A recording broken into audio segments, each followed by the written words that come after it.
give back to the community. So thank you for doing that, and I appreciate being here.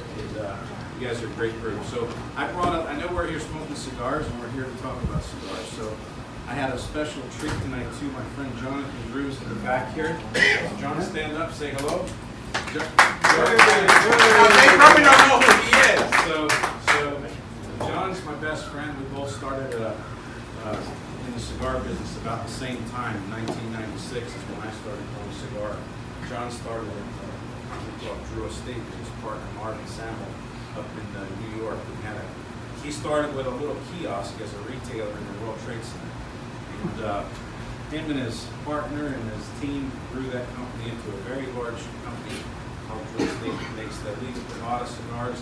I saw someone in Nicaragua tonight. So that the Liga Privada Acid, Natural, Herrera SLE, Underground.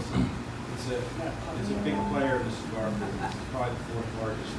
Second, I'd say the third or fourth largest company in the cigar business doing cigars. So he's done very well, and thanks, John, for being here. So if you had anybody else here you want to pull on tonight, too, he's a good guy to talk to. So one of the cool things, like I said, John and I kind of started the business together, and what's neat that he's here tonight is we brought Florida sun-grown cigars. So that's what I'm here to talk about tonight. I figured I'd give you sort of a cigar seminar like we do. We have something called the Florida Barn Smoke that we do at our farm once a year. It's a pretty big event. We have about 500 people that come out to this event. We have the only cigar tobacco farm in Florida. It's located in Claremont, Florida. It's a small farm. It's 20 acres, and we grow about 10 acres of tobacco. Florida used to be the second largest grower of premium cigar tobacco in the United States, right after Connecticut. So Connecticut was number one, Florida was number two. Florida, believe it or not, though, was the pioneer of what's called shade tobacco growing. That's what Connecticut was really famous for, Connecticut shade. So when you look at, like, you look in a cigar catalog, you see a lot of times called Connecticut shade. It's called shade grown. That's the light, the tan wrappers that are grown. The reason they call it shade is it's grown under the shade. So the way it was originally back in the 1800s, Sumatra, Indonesia, was one of the big growers of tobacco, as well as Pennsylvania, Connecticut, Maryland, Florida, all those places. Cuba as well. But when you grew tobacco under the shade, the tobacco leaves to grow thin. When they grow thin, they burn real easy, and they're a little milder too, and you can make a lot of cigars with thin tobacco too. Because when you have a cigar factory, you buy by the pound. So there's a little more leaves per pound in thin tobacco. You can make more cigars. So Sumatra was a very popular leaf. So the guys in Florida went to Sumatra to see what they were doing to try and compete with them, right? So they came back, and the way it was done there is they used to grow it. You know how, if you see, who's lived in a park a long time ago, they grew ferns here, right? Remember the shade cloth that they have for ferns and stuff? Because ferns have to be shade too. So originally, when Sumatra was wooden slats that they put over the top. That's how they shaded it from the sun. So the guy in North Florida had this farm, and he had all these wooden slats, right? Well, then there was a guy, what did they do up in North Florida, in Georgia, and that's where a lot of cotton. So there's a cotton gin that made cotton cloth. He was like, listen, I got a better way to do this. Let's do the cotton cloth. I'll make it for you. And that's how they started with the shaded tents. That technology went up to Connecticut. When I say technology, we're talking about 1890, 1895, 1900. This is, 125 years ago, whatever. So anyway, so the pioneers of it was Florida.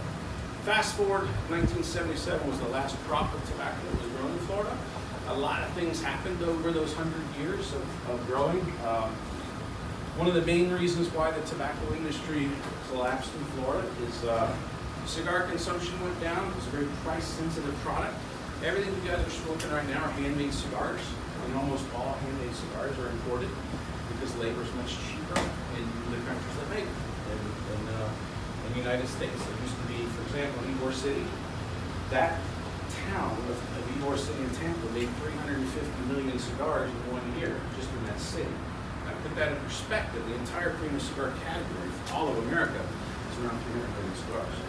So just the city of Tampa made as many cigars as the entire United States consumes annually right now. So it was a big deal. It was, that city was pretty much, everybody worked for a cigar factory. So what happened is the advent of cigarettes, people started smoking those instead of cigars. Price became an issue. They invented cigar rolling machines. So when you had the machines, they were high speed, brought the price down. They still use Florida wrapper though. That was the good part. Because the #1 purchaser of Florida cigar tobacco wrapper was Swisher. Swisher had a brand called King Edward. King Edward used a natural leaf. King Edward tobacco came from the Florida farms up in Quincy. Last year I helped open a museum in a place called Havana, Florida, which is next to Quincy. It's up in Gadsden. You're on 27, you go to Tallahassee, keep going, it's up there on your left when you get into downtown Havana, okay? So what was pretty cool about it, when we opened that museum, it was actually a pretty moving moment. The Chamber of Commerce was there on a Friday, all the leaders from that area, and there was probably about 150 people there. And the next morning they asked me to do a seminar about growing cigar tobacco. And then we started talking about stories. You know what it was? There were people there that used to grow. These are guys that were their fathers on the farms and stuff, and ladies that used to work and stuff. And people started crying. They were telling their stories about what happened. Because most of them lost their farms. One thing about a farmer is they always, you know, a bad crop this year, they always the gamblers. They plant again next year. We're gonna have a better crop next year, right? But what happened then, it wasn't a bad crop, so they had a bad, you know, the price was less than what it cost to grow it. So they're always like, hey, next year will be better, right? Some guys did that, and one of the guys, I asked him, I said, what'd you do after you stopped growing tobacco? He goes, well, I lost the farm. It got repossessed by the bank. I said, what'd you do after that? He goes, I went to work for the bank. So it was kind of a crazy circle there, but anyway, so the advent of something called homogenized tobacco is really what took the biggest chunk out of growing wrapper in Florida. Homogenized tobacco is like if you buy a Swisher Sweet or a cigar that's like a Philly blunt or something. The wrapper on the cigar is not real tobacco. It's like paper. What it is, instead of using wood pulp to make it, it's tobacco. So they grind up tobacco and make basically a big sheet of this stuff. So they're using paper, and that's the way, but it's made out of tobacco. So it's still made out of tobacco with adhesives. But that was the difference with that. Because you could take tobacco that would be normally scrap tobacco, it didn't matter how it looked, because you're grinding it all up, right? But if you're using natural leaf wrapper, that tobacco has to be perfect. So if you're making a cigar, you're looking at your cigar, you can't have a butt hole in it, you can't have a finger hole through it, you can't have a hail hole through it, you can't have a grasshopper, you know, bite in it, you can't have like a stain on it from a root fungus or things like that. It's very hard to grow wrapper. But we started a farming project in 2013. I did a test crop, and it wasn't, we didn't do this to get into business growing tobacco for making money, because we knew that that's impossible to do. It was just to bring something back that had been gone for 50 years. So, like Jonathan at his factory, when these guys buy tobacco, they have tobacco from all over the world. He's got stuff from Mexico, Nicaragua, Honduras, Dominican Republic, Brazil, Ecuador, all over. So when they're blending cigars, it's like a chef that has all these different ingredients to work with, right? So if a chef has lobster, and he's got, you know, turkey, and he's got beef, and he's got pork, and all these things that he can work with, right? Bringing Florida tobacco is like giving him another ingredient. Like let's say ours is the elk or something like that. It's a new ingredient that the chefs can blend into cigars. So tonight, what you're smoking is or I passed out, is the Florida Sun-Grown cigar made by Drew Estate in Jonathan's factory there. And our very first crop, what I like about Drew Estate is that first off, it's owned by Swisher, which is an American company. I like that. Even though they make mass market cigars, we do ones in the convenience stores. The other big companies are Europe, Switzerland, and everything else. But I like the fact that Swisher's an American company. It's a family company too. The other thing is that Drew Estate has been real good about supporting American farms. Their lean Pravada tobacco that you got, this lean Pravada cigars, uses broadleaf tobacco grown in Connecticut. Connecticut's going through some rough times on growing tobacco too. The shade stuff that we talked about, last year only one farmer grew it. And I don't know if he's growing it any more this year, because I was up in Connecticut this summer visiting one of the farmers there. And I said, are you going to grow any more shade? And this guy used to grow a lot of it. He goes, man, growing shade tobacco, that's a license to lose money. So he's like, I just can't do it anymore. So these guys, you know, when you're a farmer, you have to make ends meet. You know, they're in the business to try and make some money on what they grow. Our farm is just trying not to lose money. All we want to do is cover the expenses, just to have something, you know, an ingredient, something that's unique. So I figured what I'd show you is is how we do what we do at the farm. So first things first, I brought a few little pieces here. So this is, we grow a winter crop this year. Normally we grow in the springtime. We do a spring crop. Like right now, we would usually have tobacco ground. Right now we have an acre in the ground, but that's just more for show and tell that we're doing for a barn smoker. We had an unfortunate event last year where we accidentally killed the crop. So I had to plant later during the summer. And this summer we had a lot of rain. If you guys know about the algae bloom and all that crazy stuff. So we're trying to grow tobacco when it's really raining, which is not when tobacco likes to grow. It likes to grow when it's dry out. So we planted one in the winter, the fall crop, and I did it one time before. And this fall crop we did was the best ever. We never had a tobacco crop that performed as well as this. So, you know, I always say God works in mysterious ways. Maybe we were meant to have that killing of that crop because it worked out really well in the fall. So this is the seed head up the top of the plant for the fall. So when a tobacco plant grows, the whole purpose of its life is to do this: to grow flowers and make seed. That's how it reproduces. Tobacco is a natural occurring plant in the northern hemisphere. Actually, believe it or not, South America too. We found fossils in Peru that date back some 10,000 years ago or whatever. So anyway, so these are the seed heads. I want to pass them around real quick. What I want you to do, do me a favor. I'm going to pick off this little, see this thing right here? Pick one of those off. Yeah, pick it off. Put your hand out for a second.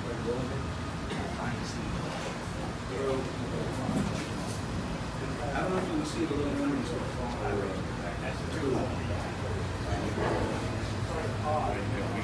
It's a bud. Bud. That's weed. It's got a seed. It's got a seed there. It's got a bunch of seeds. You see those little seeds falling there? Yeah. All right. So these little seeds, I want you to first off look how The small little they are. dots, the little pepper Put your pieces reading are glasses seeds. on because you won't even see them. All right. So here's the thing. So the little Anybody do any the gardening pepper before? size are seeds. Yep. All right. What if I told you to take those seeds and put them in a Pepper row? size are seeds. I mean, There's no way you're going to do it. Oh. look like These pepper. things are microscopic. Those are the Each seeds, plant will the make little a billion pepper seeds. So they're very tiny. So what? Got an idea. I won't wait. All right. So Well, the farmer brother. Got an idea. see this? These are pelletized seeds. So what it is, you take these little tiny seeds. This is the same way mustard seeds are real small, right? Those are So- smaller than mustard seeds. Yeah. Yeah. Mustard seeds are small too. Celery seeds are small too. Yeah. So the great Well, they thing. put a coating around it. Exactly. The great thing about America is we figure out how to fix things and do things, you know. So and we got technology. So what happens is they make them a little bigger. agriculture is big in this country. So there's special companies, especially these come from California. What it is, we send the seeds to a place in California that pelletizes. And so those are called pellets, even they're little round things. And it takes a tumbler and it spins them in this big tumbler and it puts a coating on it so the seed's big enough to work with. So now that the seed's big enough to work with, they're planted in a tray called a float bed system. And this is the cool part about being in America too, is that things in America are done where guys specialize in certain things. So there's literally companies that specialize in doing nothing seedlings. So whether you're going like do the farms, they don't plant their own seeds, they use this company. They grow the seeds in the greenhouses. Yep, and they're float bed systems. And so we give them the seeds. 60 days later, we get the plants ready to transplant. So it's a little plant about that tall, and we plant them in the rows one by one. We have a planter that literally set every plant in there. Now normally we would plant, if we're doing a spring crop, we put the seeds in the greenhouse the last week of December, so that we're ready to put them in the ground March 1st. What we're looking for is we got to just get past any potential freeze. So if we get a cold front that comes down and it dips down below 30, the tobacco will die. Also hail is not good too. That puts holes inside the tobacco leaves. So that January, February is the most dangerous time. It's like in an orange grove, you know, when you get oranges, you don't want to freeze it either. So we would plant in March 1st. That gets us past the first freeze. When we plant in the winter crop, we plant that October 1st. So we're done. It only takes 90 days to really get through a crop. After about the 60-day stage, that flower tries to start forming. We go through the field and we break off that flower off for every single plant. The reason we do that, it keeps the growth from going up.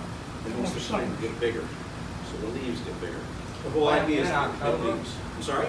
Plant in October? We'll put them in October, so that December we can top, and we'll get we'll get about 6 weeks. We can get a freeze by. We can in November 26th, usually after Thanksgiving. When I was a kid, I used to learn the orange grove. So that's how I made pocket candy. Put my I was garden 13. in So, August. the rule in the orange grove was you had to bank the trees. That's where you put the dirt around the tree, the recess. You had to bank them by Thanksgiving. Because that's traditionally, anytime after Thanksgiving, you can get a freeze. But most of the times we get through, even if we lost the crop, we lose it. But How's your irrigation? so that's a great question. So we use a drip irrigation. It's expensive, but it works very good. The best part about drip irrigation, so we make the rows, we use something called plastic mulch over the top. Plastic mulch, main reason we use that is to keep moisture in the soil. Because tobacco needs sandy soil, stuff that drains well, because if it holds water, the roots get like a disease, just like if you overwater a house plant. So you need good drainage, but you gotta be able to water it. And you gotta give it a lot of fertilizer. So we use a liquid fertilizer, goes through the drip irrigation, and that's how we do it. So once we top the plants, we're going to snap every one of those tops off. The bad part is the plant wants to reproduce still. Even though you snap the top off, it produces something called suckers. So a tobacco plant is basically like a stalk, like a corn stalk, right? But then you have all these leaves that come off of it. Most of the time, you have about 14 leaves when you break the top off. You have to apply something called sucker side after it. So otherwise, where you break the top off, tries to regrow. It'll put a nice big bouquet of flowers there if you want. So, but we don't want the energy going into those flowers. We want that energy going into the leaves. Get them nice and big. Now here's where growing shade tobacco and growing the type of tobacco we have gets really expensive. Connecticut's done a good job of still being able to grow the Maduro wrappers called Connecticut broadleaf. And the reason why that still works up there is that when they harvest that, they go down the rows and they take a tomahawk or hatchet and they chop each stalk, lay it over, chop, chop, chop, chop. So they send a crew through the field one time. That's it, because they're knocking them all down, right? From there, they hang the whole plant up, the whole stalk, bring it into the barn and hang it up. What we have to do, because we use Cuban seed tobacco, which is a smaller leaf, and it doesn't ripen at the same time, the plant sort of looks like a Christmas tree. It's bigger leaves on the bottom, the top ones will be small. You can't chop that stalk, you'll have a bunch of little leaves at the top. You gotta prime them, you gotta pick the bottom ones and work your way up. So every week we have to send people through the field picking those leaves. So when we harvest tobacco, we have to send people through the fields 8 times. So 8 times versus 1 time. That's why it gets so expensive. And that's why they don't grow it in America anymore. Because you can, farm labor in Nicaragua and Honduras and Mexico will cost you about $5 a day. Right now, farm labor is getting close to $15 an hour. And the guys that are working in Mexico and stuff work twice as fast. But that's one of the issues. Connecticut have one growing season? Yes, because they got the cold winter. So what they do is they start planting, April, I believe, is when they're going. And they finish up October, April, May, June, July, and August. August is when they should be chopping them. August and September. Now they grow a lot of tobacco, so they'll stagger it. It's not like you're growing corn and you run these giant cedars through the thing. No, you've got to plant the field and get through that one, and everything works 7 days cycle on the tobacco. So you get through the field here, you want to spend 7 days here, go to the next one, go to the next one. So that when it comes time to top, because they still got to do that by hand, even in Connecticut, you'll send your crew through this field, and once you're done with that, go to the next one and the next one. So that you want to kind of stagger. All the tobacco, so what we do is we send them through the field, we pick one in at a time. This is tobacco from our fall crop. So this is cured tobacco, came out of the barn. I was at the farm today, and this is what our tobacco looks like in the cured form. You guys take a look at this stuff here. These are, right now it is. So when is it done? How long does it have to cure? All right, so here's the thing. This was hung, I did this when I was a kid, North Florida. so you know how your hands get sticky, Oh, yeah. right? Ours is sticky for different reasons. Yeah. What's this guy? Tell me if that. That's sand lugged on the bottom. So that's right. So we pick those Sand sand lugged, lugs get them off. out. That's right. They go up, they get fried. It gets ripe, you pick it. So what's great is that there are still people in Florida that used to do this. So when they see we're doing it, They've restricted it. You used to have 20 acres that go down. Yeah, how's your legislation in the state of Florida? So Florida, our issue has nothing to do with farming. Our issue has to do with you guys being able to smoke cigars. That's the problem, is that we've got smoking bans and cigar taxes and ages that they're trying to raise to 21. So that's more of an issue. And FDA regulation is the problem too. Is it federal or state? All of the above. I was at a Senate hearing that we had in Tampa on Friday with Senator Marco Rubio and Congressman Kathy Castor and Gus Billarakis working on an FDA issue. So what we do here, this method of stringing the tobacco is only used in America. It's only used in Connecticut in their own shape, okay? Because you have to pick the leaves one by one, right? Everybody else is doing a stalk cutting, right? Any place that grows the Cuban seed tobacco, they also have to prime it one by one, all right? So one of our biggest challenges in 2013 when I did the first test crop is that we couldn't get the tobacco hung up as fast as it was ready. And in Nicaragua, they have women that do this stuff, all the time. They're fast. They can sew it really fast. And we got our butts handed to us the first year. So I went up to Connecticut. One of the tobacco buyers from one of the companies said, "Listen, come to Connecticut with me. I want to introduce you to a farmer that grows shade." He was getting out of business and he wanted to sell some of his machines. So the machines that we use to string this, you still have to put them up by hand, but it's a machine that times it perfectly so that the spacing is the way it should be. Because if you put the tobacco too tight on the string, it'll get moldy because there's no airflow, right? So they got to be able to dry up, but they can't get all start to rot or anything. And that's all done outside, right? Outside. What it is, you can make this into a tobacco barn if you close it. It's all air cured. Yeah. So it's all air cured. We can make what's our cut? You're gonna have to divide up the loss. That's what I have to do. But it's all air cured, and it takes about 90 days to get it all cured out. Because the slowest part is the step. Once the outside, you want it to happen naturally too. It's not a fast process. Because if you rush the process, you'll have bad colors. You want the tobacco to turn into a nice even color of brown. Okay? You don't want any green blotches or anything like that. So we've been packing tobacco for the last 2 weeks. So what we do is in the morning, how it's foggy out in the morning, you're 100% humidity. Tobacco's nice and quiet. Right now this is too dry to work with because it'll break. It'll break the stems and we'll put holes in it. So yesterday we had some rain, so today we're going to work almost all day on this. But it's whatever Mother Nature throws at us. So if it's moist out, we'll pack. And then if it's not, we'll just wait till the next day. So once we do this, we'll pack it up. This has been in the barn, like I said, about 3-4 months. We'll ship it over to Nicaragua, where they have people that will put this in something called a cologne, where it has to ferment. Cigar tobacco ferments usually up to a year. But they have to, when they do these colognes, you have to keep breaking them apart, rotating them, and pulling them apart. It's like a giant compost pile. It's controlled. It uses moisture, and the weight of the tobacco increases the heat. And what it does when you ferment tobacco, it releases ammonia, which is nitrogen that's still trapped in the leaves. Tobacco loves nitrogen, you have to feed it a lot. That's how it gets big. But that nitrogen is trapped in the leaves. If you ever smoke a cigar that turns bitter on you, that's nitrogen trapped in the leaf. It just didn't get fermented out. The best analogy, if you want to learn, is take a head of lettuce, right where the bottom is, where it's all white, doesn't taste as good as the stuff that's green. Because the head of lettuce, where the leaves grow, is where the white part is. They grow from the inside out. That's where the nitrogen goes to the plant. So that's why the nitrogen is bitter. It's the same way if you had a tobacco leaf that wasn't quite, let's say it wasn't quite ripe on the plant, or if it didn't get a full fermentation, sometimes you get that bitterness to it. The cigars. I know Jonathan's working on stuff. The FSG you're smoking now is from 2014. How long can you store this before you set it down south? The biggest issue is if mold, if it's hanging up in the barn. Because as long as we get the drying cycle in the afternoon, usually by 2 o'clock the humidity's at 50%. And then as we get into the summer, it's going to start raining in the summer.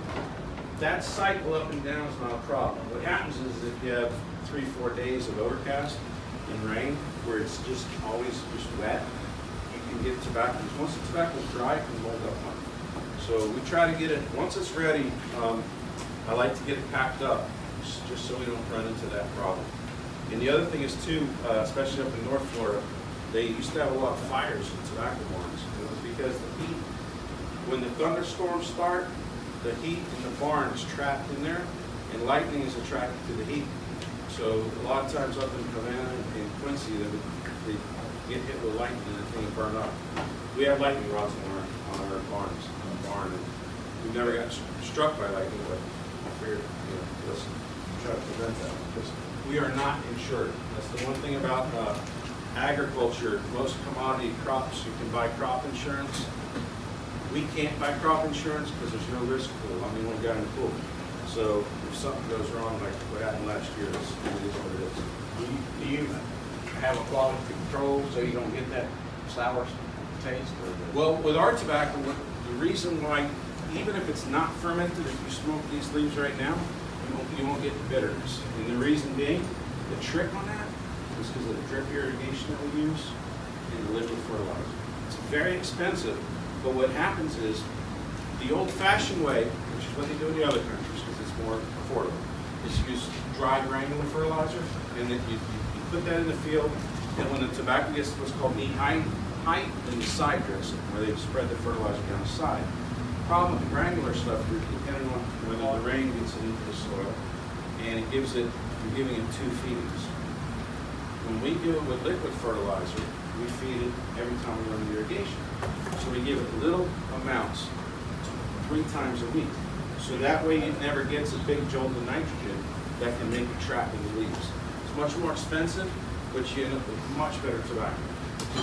But the other countries won't do that just because, first off, they don't really have the technology to do that. I mean, we're lucky. They grow vegetables before, tomatoes and everything else. So Try organic fertilizer? you can use that, but the amount of nitrogen that a tobacco plant uses, you simply can't get enough nitrogen in there with organics. Now, what we do is we bring in 2 semi-truckloads of composted horse manure from Ocala. We do that every year, and we spread that throughout the fields, just to bring in some more organic material. And but even then, composted horse manure is only 2% nitrogen. Times on cigar stuff, most cigar consumers are more about flavor and quality than whether it's organic. So, but we incorporate both, because I use neem oil. But I can tell you right now, I don't think it keeps any bugs away. But you know what I do think it does? It adds oil to the leaf. It does. It makes it oily. So that's why I use it. Because there's other farmers, like in the Dominican Republic, they use palm oil. We don't have palm oil here, but we can use the neem oil. So I believe it adds extra oil to the tobacco. You can cook with neem oil, by the way. It's an Indian thing. They'll make like curries with it too. So, what other questions you got there? Some of us are taking the rolling class down at Great Cliff in Yeah. Nassau. Saw your picture on the Yeah. wall. Where is that tobacco grown? That's right at our farm. Paulo's a good friend of mine. So when they were doing the things for Great Cliff, we showed the different stages of tobacco. He asked if he could take some of that. We don't make any Great Cliff cigars with our tobacco, but we made chocolate with it. I told him, because all of our tobacco is going through Drew Estate and J.C. Newman. There's basically 4 companies that we sell our tobacco to. Drew Estate, J.C. Newman, which is Tampa, and Davidoff, Dominican Republic, and a company called Aganorsa, which makes our Corona 20th anniversary cigars. We also make something called Army of Angels and the Intensa. So those are the 4 factories that our companies we deal with. There's plenty that have asked us for, but it's just, we don't grow that much tobacco. And the other thing is there's no incentive for us to grow more than we do. We grow 5,000 pounds a year, and we don't make any money on it. So growing 10,000 just means I got twice as much work to do. So 5,000 is the right number. It fills our barn up one time. It's enough to do what we need to do to, I don't want to use the word economy of scale, but it makes it worthwhile. You know, everything's on a 7-day, it keeps people working 7 days a week. So you go, when you start this corner of the field on a Monday, you'll finish the other end of the field on Friday. On Monday, you go back to this one. That's the way we want it. So that's where we're You pack your stuff and ship over to the garage, or how do you keep it from holding in the back? Once the humidity in the box will be high enough, because I won't absorb it that fast. What happens is if it's overcast and it's like raining out and stuff for 4 days, the humidity will be 80–90%. When it's packed in a box, it might be 70%, but even it would never get enough moisture in it to start holding up. One of the other things that's interesting about that I learned, because we're the only guys doing it, when we had to export it, there's all kinds of forms you got to fill out. U.S. Department of Agriculture has to inspect the product. 2 things they're looking for. Number one, they make sure that what's in the box is the carton say tobacco, that it is kept tobacco, that it's not like cocaine or something in there, but I keep telling you, the cocaine comes the other way. We're not the exporters, you gotta check what comes this way. So they make sure what's in the boxes is tobacco. And the second thing is that's fumigated. All agriculture products that export or import, and wood products too. Furniture has to be fumigated too. So they use something called methyl bromide, which is really good. However, the only place you can get it is if you do an export or import. They used to use it on a lot of stuff, but it's supposedly puts a whole. Are you going in and out of Miami? There's a company in Miami does. No, are you going in and out of Miami with your product? Tampa and Miami. Tampa Depends. and Miami. Jason Tampa Newman. Yeah, but Jason Newman takes it because they're out of Tampa. So if we're shipping it through them, it'll come out of Tampa. If it's tourist state, it'll go out of Miami. But they fumigate both places because those are 2 big ports of import and export. And believe it or not, I'm sorry? No, that methyl bromide is non-residual. It's a gas that will kill anything and everything. And it even penetrate like 7 inches in the wood. So when you bring in lumber, export lumber, they got to fumigate needles, like you said. So it doesn't go into the tobacco. What's that? It doesn't go into the tobacco. It will. It will. But what it does, from what I understand, it removes all the oxygen. So there's 0 oxygen present. And Whatever that's- there's dies. everything in there dies. And yeah, that's what they used to tent houses for termites with. Right? Yeah. Yeah. Yeah, you used to tent soil. You can't do that anymore. Yeah, nematodes, everything. That's right. So you can't do it anymore. The stuff they use now. But we're smoking. No, the only thing, well, there's no residual. It's a gas. And so that's why it was always used in agriculture. It still is. All your bananas, everything. Everything is fumigated. So but fortunately, there's only 2 companies in Florida to do it. So I was able to, that was a trick in itself to find it and just to get it done. So what they do is they tent the old truck.